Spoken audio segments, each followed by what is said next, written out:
Teddy Namboze. Yes.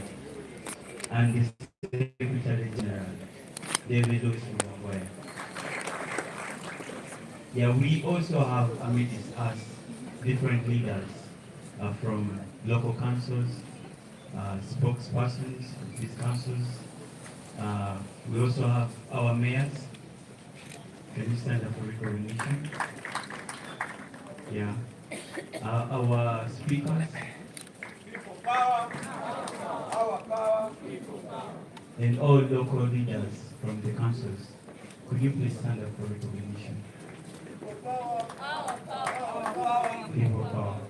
And I would also like to welcome the Fourth Estate for being around, and also Honorable Kawir Frank.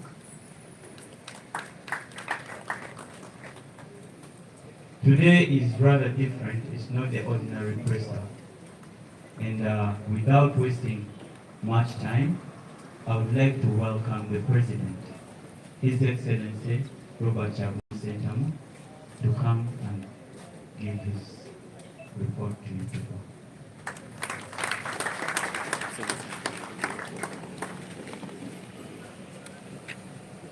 Thank you very much, ladies and gentlemen. Thank you, Comrade Nubian, and welcome, brothers and sisters. Honorable Kabir, you're welcome. When I tell people we are international, they tend to argue with us. I hope they won't be arguing anymore. Welcome, friends from the media, the food soldiers, and everybody else. Now, friends, today I will be addressing you on 4 issues. I want to address the issue of our missing persons and the sanctions that are falling. I want to address another issue in the supplementary budget, and I will also address the controversy that was generated by regime propagandists trying to take the interview that I had recently in BBC out of context. First of all, I am back in the country from a long trip, and I thank God that all. I want to remind the nation that we are still firmly pursuing the issue of our missing people. More than 18 families are missing their people. People were abducted, they continue to be abducted, but most importantly, there's a group of 18 people that are notoriously missing, that include comrades like Chibalama and many others. We thank the people of Uganda that have relentlessly demanded for those people. We want to thank our parliamentary team led by the noble Honorable Matthias Mpuga for pushing so hard on that line. As you have noticed, the regime is at crossroads. You saw Madam Wangadia dismissing the issue and also complaining that we have refused to take this issue out of the media, out of public domain. We shall not stop. We want our people back. You also saw that in its desperate attempt to divert us, the regime, through their RDC in Kayunga, paraded a fake Martin Lukwago, claiming that Martin Lukwago, who has been missing for more than a year, had shown up. Of course, the wife of Martin Lukwago and the children missed blood on their face. We are informed that they are holding on to that man, but the same thing, the same story, as all of you remember, that the military spokesperson presented a man that was burnt, but this time having compromised him to lie that we are the ones who burnt him. We continue to demand for our people. And yes, it is for that reason that we have been moving the world over, calling upon all allies of Uganda in the West to take this gross human rights violation very serious. Thank you very much, man. So, ladies and gentlemen, just to remind you, we had the opportunity to document gross human rights violations that happened before, during, and after the 2021 election. And yes, we have a film, a documentary film, that's showing the real picture of Uganda to the international community. Not only that, but we have been knocking on various doors, demanding that the United States, the European Union, and all these other democracies across the world stop dealing with General Museveni as if they're dealing with a legitimate leader. We have singled out those regime people, the high-ranking military officials and officials in other institutions that are involved in gross human rights violations for targeted sanctions.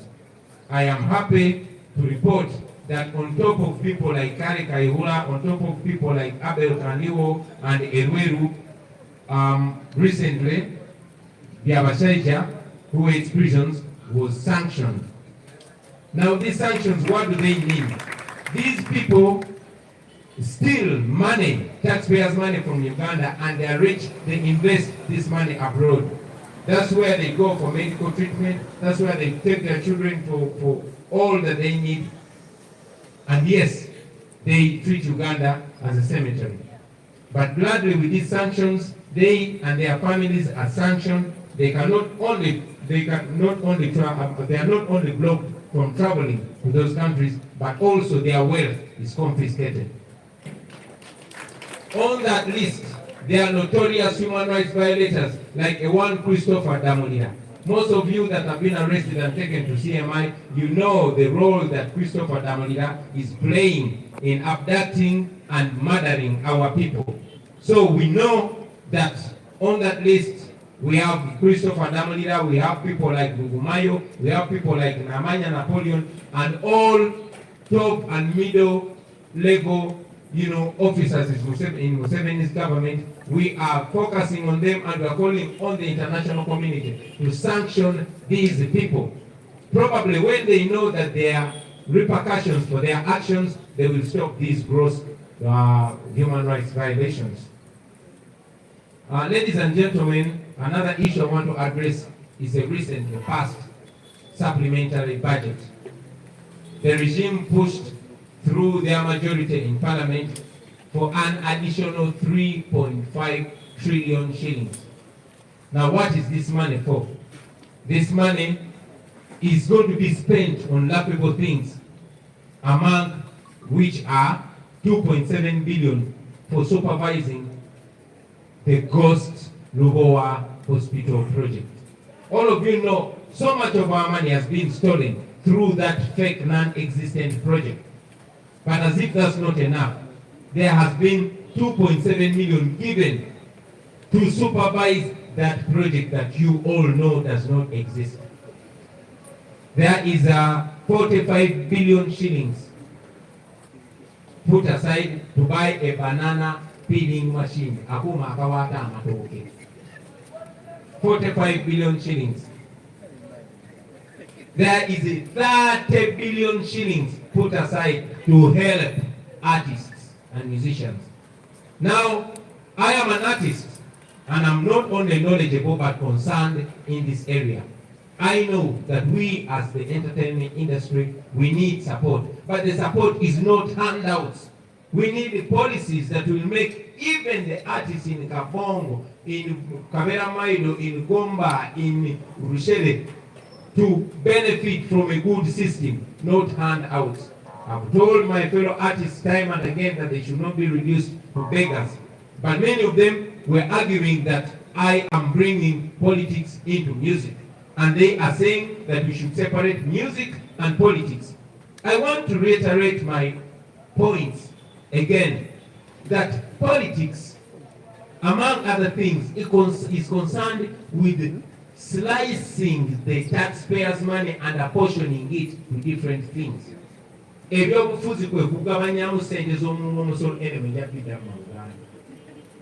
So, this is how taxpayers' money is being apportioned. Artists are demanding for a copyright law that will make sure we have policies that will protect artists, not giving them money. But this time around, because General Museveni believes in patronage, he believes in bribing, He has put that money aside, which money I am even sure is not going to reach the artists. The artists are only being used to steal money.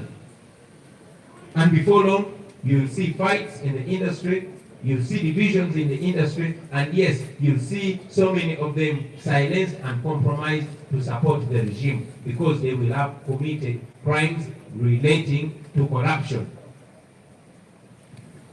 Now, that is not the problem. The problem is here.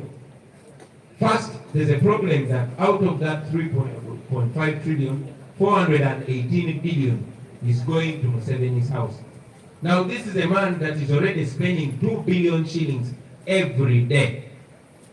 However, that is not enough. Museveni needs another 418 billion to spend some more. Now, an even bigger problem comes here. On top of the 3.5 trillion, there was an addendum of 55 billion.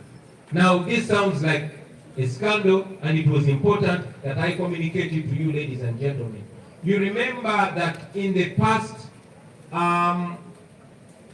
supplementary budget last year of 77 billion, members of parliament were each bribed with 40 million shillings. Many of them denied it, but yes, some of them actually spoke the truth that they were given that money.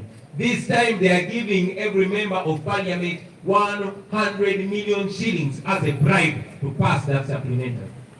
Let me repeat it for clarity. This time the regime is bribing every member of parliament with 100 million shillings of taxpayers' money in order to pass the supplementary budget. Now imagine 55 billion shillings just going out to members of parliament as a bribe. I want to use this opportunity to warn our members of parliament that we know about this and we have broken the news to the population. I have said it many times and I'm saying it today that I will always tell the truth and I will not defend or protect anybody that gets involved in this grand theft. We'll get details and maybe among questions. I'm very glad to have our Minister for Finance here, and it would be a great thing if we could get opportunity to answer a few questions from you.